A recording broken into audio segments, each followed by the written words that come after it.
Buongiorno a tutti. Abbiamo recentemente visto una bellissima, una stupenda partita di Karyakin, dove grazie a un attacco indiano riuscì a sconfiggere Shankland e quindi ad accedere agli spareggi rapidi per poi qualificarsi ad un altro turno della Coppa del Mondo. Ora vorrei farvi vedere una delle più belle partite che diciamo sono le origini dell'attacco indiano di cui abbiamo visto una interpretazione moderna. Questa è una partita di Bobby Fischer che giocò nel torneo interzonale che serviva di Susa in Tunisia per accedere, era un torneo che serviva per accedere al match dei candidati, quindi più o meno importante come la Coppa del Mondo. Bobby Fischer, siamo nel 1967, Bobby Fischer aveva il bianco e giocava contro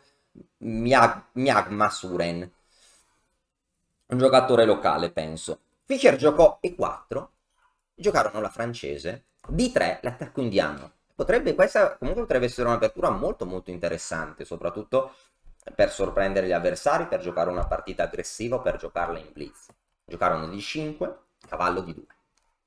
Cavallo F6 a questo punto. G3.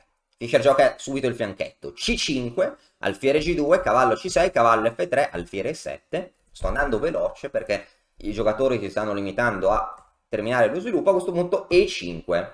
Una spina nel fianco per il nero questo pedone. Il cavallo deve allontanarsi dall'ala di re. Quindi un difensore in meno per il proprio re. Cavallo di 7, torre 1. B5, cavallo F1, il solito piano. Alfiere F4, K4, cavallo H2, eccetera. B4, H4, con i piani che avevamo già visto di mettere il cavallo in H2 e spingere il pedone fino in H6. Nero giocò A5, alfiere F4, Nero giocò A4, ecco e qua l'idea, il concetto di Fischer che abbiamo visto giocare anche da Karyakin in una posizione analoga A3 per non permettere al nero di guadagnare ulteriore spazio giocando lui A3. Su A3, B per A3, B per A3, nero continuò con cavallo A5, ecco, e qua cavallo E3. Un altro piano poteva essere cavallo H2 per andare in G4, ma va benissimo anche andare in E3. Nero giocò alfiere A6. Allora Fischer giocò alfiere H3 per far pressione contro questa struttura pedonale. Il nero giocò D4, ecco, e qua il nero probabilmente voleva liberare la casella in D5 per il suo cavallo in D7, vuole fare la manovra cavallo B6, D5. È anche vero che indebolisce la casella in E4, quindi il bianco giocò cavallo F1, tornò in F1, c'erano anche altre caselle, ma l'idea giocare cavallo D2, cavallo E4, dove questo cavallo sarà forte. Nero giocò cavallo B6, cavallo G5, il cavallo si piazza in questa casa fortissima dove poi si vuole mettere la donna. E scacciare il cavallo potrebbe essere pericoloso perché poi potrebbero imperversare sacrifici contro H7. Contro H6. Nero giocò cavallo D5, alfiere D2 perché dare l'alfiere. E nero giocò alfiere per G5 che forse non è ottimale. Il bianco giocò alfiere per G5, una mossa normale. Il bianco ottiene la coppia degli alfieri, quindi il dominio delle case nere. Donna D7, donna H5. La prima regola per effettuare un attacco di successo è accumulare il maggior numero di attaccanti, il maggior numero di pezzi nel settore in cui si vuole attaccare, in questo caso nell'ala di re. Nero continuò con torre Fc8. Bianco giocò cavallo D2. Il cavallo ambisce alla casa E4. Il nero giocò cavallo C3 e a questo punto, e questa è una cosa importante, per migliorare a scacchi le cose che si vedono, cioè non deve essere troppo tematizzato, vero? Mi sono inventato questa parola, questo neologismo, cioè non deve, i temi che si vedono non devono essere a compartimenti stagni, ovvero parliamo del dono greco, ora parliamo dell'attacco indiano, ora parliamo della demolizione, ora parliamo del blocco tattico, no? Bisogna sempre tenere a mente vari concetti e qua possiamo recuperare un concetto che era stato espresso in un altro video, il concetto del blocco tattico. Il blocco tattico di un pedone dell'arrocco può servire per vari scopi: impedire che rescatti, impedire al pedone di arrivare in difesa o impedire ai pezzi nemici di difendere attraverso, per esempio, la settima traversa. Alfiere F6 evita che la donna, la torre, come poi vedremo, partecipino nella difesa della settima traversa. Se nero avesse preso, per esempio, G per e per, ora sarebbero guai grossi, potrebbe seguire donna H6 G7, potrebbe seguire anche cavallo F3 G5, non si possono parare entrambe le minacce. Alfiere B7 evita cavallo F3, ma subisce donna H6 seguita dal matto imparabile in G7. Re H8 subisce cavallo F3 con l'idea cavallo G5 o torre G8 cavallo E5 con attacco doppio. Ops. Si minaccia la donna, su donna via cavallo per F7 quasi matto e con la donna in più il bianco vince. Dopo alfiere F6 nero gioca donna E8, cavallo E4 portando altri pezzi in attacco. Ora tutti i pezzi del bianco stanno attaccando. Su G per F6 chiaramente il bianco vince, per esempio con cavallo per F6 con attacco doppio. Nero giocò G6, donna H6 sembra vincere ma c'è la difesa donna F8, quindi il bianco giocò donna G5. A questo punto questo alfiere è fortissimo, le case nere intorno al re nero sono molto deboli ma non si capisce come effettuare uno sfondamento. Ora sì, c'è anche la minaccia di doppio in D6, quindi il nero cattura un E4, torre per. Ora il bianco ha 4 attaccanti, anche il pedone, alfiere, ma come sfruttarli? Non si capisce. Il nero gioca C4. Il nero vuole attaccare sull'ala di donne, il nero vuole creare debolezze e creare un pedone passato e aprire linee. Il bianco gioca H5, il nero gioca C per D e il bianco non ricattura, ignora e gioca torre H4. E a questo punto ci sono già minacce forti.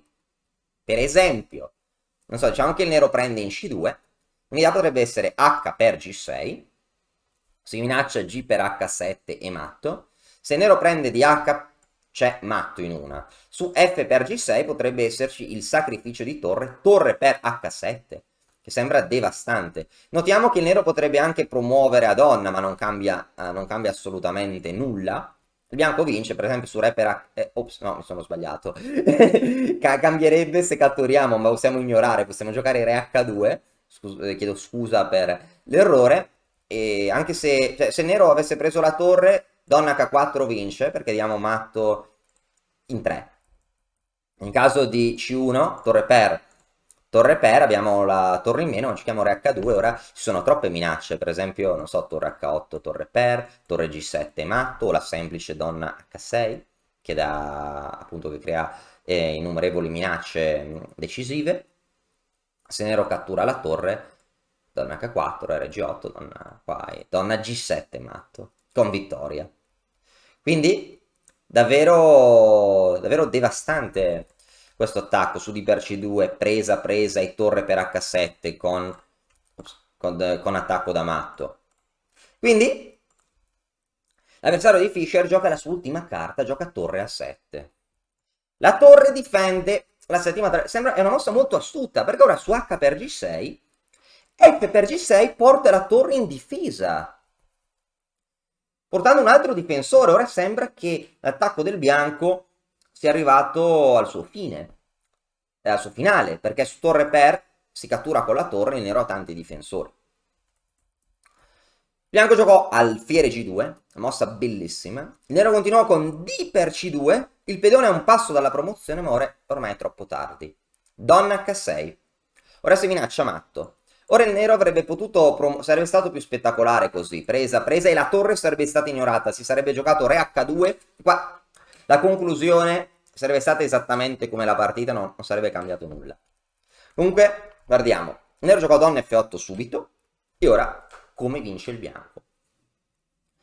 Come vince il bianco? Perché su H per G6, a parte che si può cambiare la donna come mossa intermedia, c'è F per G6, la torre difende, quindi come vincere? Sembra che il nero stia addirittura meglio, perché su donna per F8 si cambiano le donne e l'attacco termina, o si indebolisce molto, ma una mossa geniale di Fischer, una delle mosse più belle, più spettacolari, che lascia questa partita nella storia. Donna per H7, 2 punti esclamativi. Un sacrificio sacrificio di breve termine, quindi non in stile Harakiri, nel corso Harakiri abbiamo visto anche dei sacrifici di donna di lungo termine, ma non è questo il caso perché Fischer aveva calcolato tutto fino al matto. Re per H7 mossa unica, H per G6 doppio scacco, e il doppio scacco si può parare soltanto con un movimento del re, perché normalmente uno scacco semplice si può parare catturando il pezzo che dà scacco o interponendo un altro pezzo. In questo caso solo una mossa di re è possibile, non si può né parare né catturare. Su re G8 matto e su re per G6 a questo punto l'alfiere in E4 dà il colpo di grazia e il re nero è in trappola.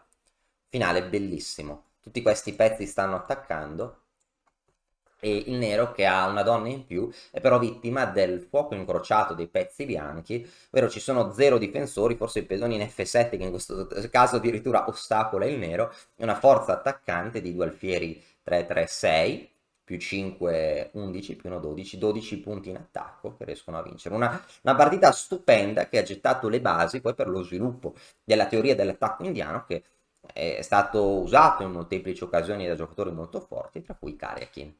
Spero che questa partita vi sia piaciuta, spero che magari qualcuno abbia l'occasione di giocare l'attacco indiano e speriamo di vederci presto. Grazie e alla prossima. E ora per continuare che cosa posso fare? Beh, innanzitutto ti consiglio di iscriverti al nostro canale in modo tale da non perderti le nuove video lezioni. E poi puoi vedere il video che è stato più cliccato in questa settimana. Ci vediamo, ciao!